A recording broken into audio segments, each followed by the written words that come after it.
Hello friends, आज हम बात करेंगे पोस्ट ऑफिस के ग्रामीण डाक सेवक की जॉब उनके लिए सही है या नहीं जो किसी अन्य कॉम्पिटिटिव एग्ज़ाम की भी तैयारी कर रहे हैं। यदि आप अन्य किसी कॉम्पिटिटिव एग्ज़ाम की तैयारी कर रहे हैं जैसे कि एसएससी सीजीएल, एसएससी एमटीएस या फिर एसएससी सीएचएसएल या यूपीएससी या फिर अन्य किसी स्टेट पब्लिक सर्विस कमीशन की जॉब की प्रिपरेशन कर रहे हैं और आपके 10th में परसेंटेज अच्छे हैं, तब भी आप ग्रामीण डाक सेवक की जॉब कर सकते हैं। क्योंकि इसमें ग्रामीण डाक सेवक की जॉब में आपको ज़्यादा समय नहीं देना होता है, ओनली 4 to 6 आवर्स ही काम करना पड़ता है। उसके बाद आपको बहुत समय बच जाता है जिसमें आप अन्य किसी एग्ज़ाम की प्रिपरेशन कर सकते हैं। मैं भी पोस्ट ऑफिस में ग्रामीण डाक सेवक की पोस्ट पर ही काम करता हूँ।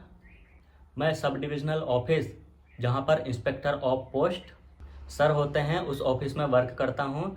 तो मुझे डॉक्यूमेंट वेरिफिकेशन से रिलेटेड सारी इन्फॉर्मेशन है और ग्रामीण डाक सेवक जो एम्प्लॉय होते हैं वो किस तरीके से काम करते हैं और उन्हें कौन से काम करने होते हैं और कितने वर्किंग आवर देने होते हैं, ये सारी जानकारी है। तो मैं आपको ये सभी जानकारी बिल्कुल सही दूंगा।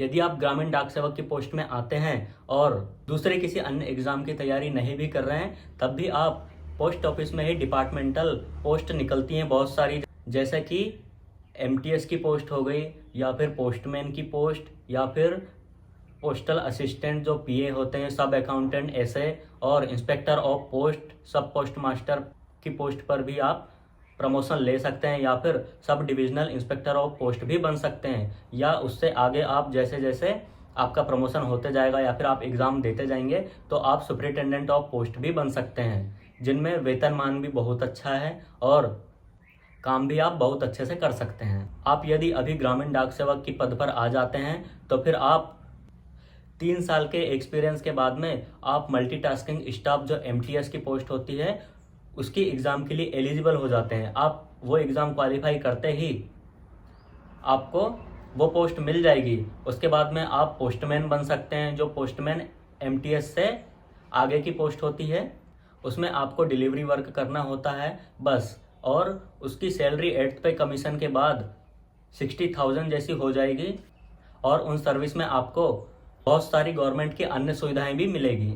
उसके बाद आप पोस्टल असिस्टेंट की एग्ज़ाम दे सकते हैं जो सब ऑफिस में, सब अकाउंटेंट ऑफिस में पोस्टल असिस्टेंट रहते हैं, जो अकाउंट ओपनिंग या फिर एमपीसीएम जिसमें लेटर बुकिंग का काम या फिर लेटर डिस्पैच एक ऑफिस से दूसरे ऑफिस के लिए होता है, वो सब वर्क कर सकते हैं, जिसमें आपको इंसेंटिव भी बहुत अच्छा मिलता है और सैलरी भी आपको 70,000 प्लस ही मिलेगी।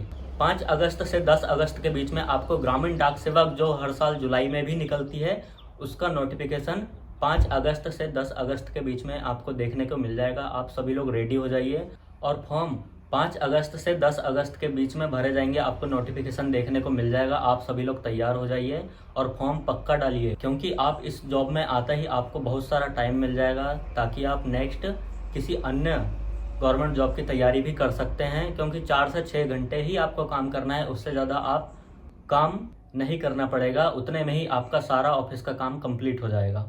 तो फ्रेंड्स, मैं नोटिफिकेशन आते ही आपको सारी जानकारी इसी चैनल पर दूंगा। आप मेरे साथ जुड़े रहिए और चैनल को सब्सक्राइब कर लीजिए।